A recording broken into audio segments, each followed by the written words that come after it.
Hey, mga smart Pinoy! Gusto mo bang magmukhang mamahaling hotel ang bahay mo pero ayaw mo namang maglabas ng malaking budget? Nako, may sikreto ako para diyan. Ang simple pero game-changing na solusyon? Lighting! Oo, tama ka. Ilaw lang.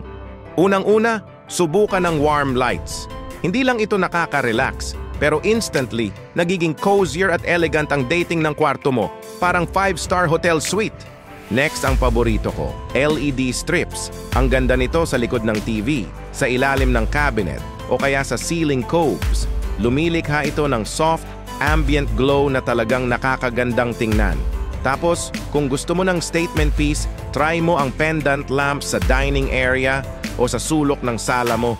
Ang ganda na, may personality pa ang space. At para sa ultimate upgrade, smart bulbs, pwedeng baguhin ang kulay, ang intensity at kontrolin mo pa sa phone. Imagine, hotel vibe, pero ikaw ang designer. Kaya ano pa ang hinihintay mo? I-try na ang mga hacks na yan.